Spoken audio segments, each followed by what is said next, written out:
beloved,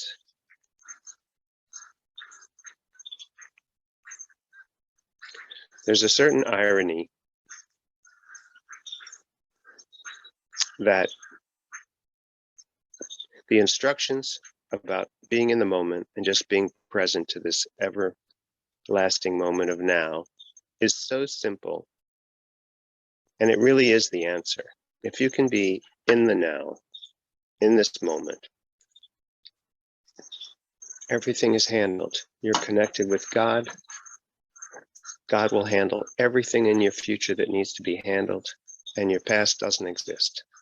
And intellectually, we all know this is true.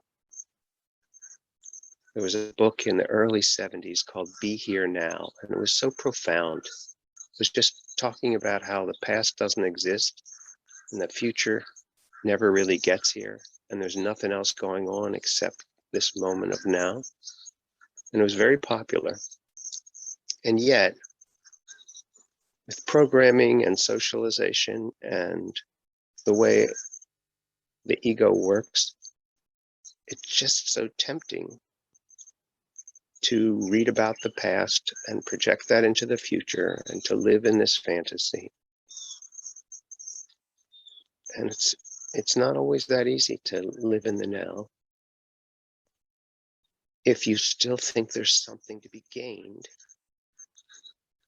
by predicting the future and predicating it on your past. And yet, right now, something wonderful is happening. It's kind of terrible and wonderful at the same time.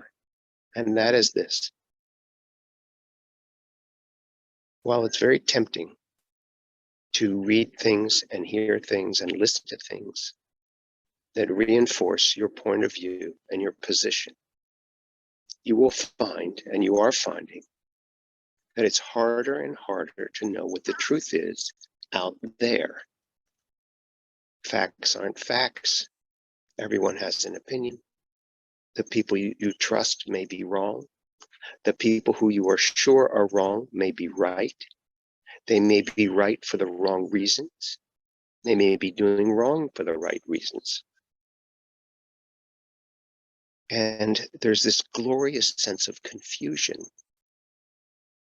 about not being able to trust what you see on TV, what you hear from others, what you read. There's seemingly contradictory messages from people who are equally sincere. And all of this, I'm telling you, is wonderful.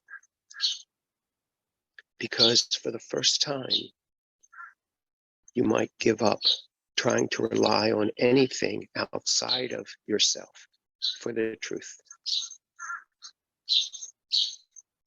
When nothing makes sense, when you can't even predict the weather,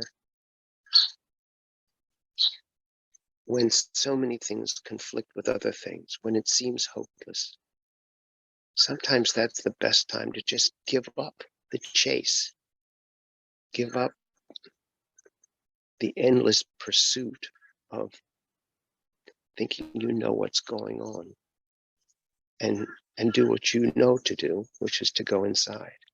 And there's never been a better time to go inside than right now. Never. And things will be getting curiouser and curiouser. They will be getting stranger and stranger. And it's okay. Because if you stay inside, if you stay in the moment, if you stay connected with who you really are, if you pursue only love, if you concentrate on the love in all of your relationships, forgive yourself for everything, you will sail through this crazy time with a sense of purpose and peace and compassion and a sense of humor, knowing that you're being taken care of, but you don't understand how, and you don't need to. So enjoy the breaking down of the certainty that you used to feel by tuning into certain channels and certain people, certain books. Be willing to let that go come back to who you are. It's inside of you, where the love is, where I am, where you really live. And you realize that you're fine and everything's taken care of and is unfolding in a fabulous way in divine order. We are thrilled for you. We will speak to you again soon.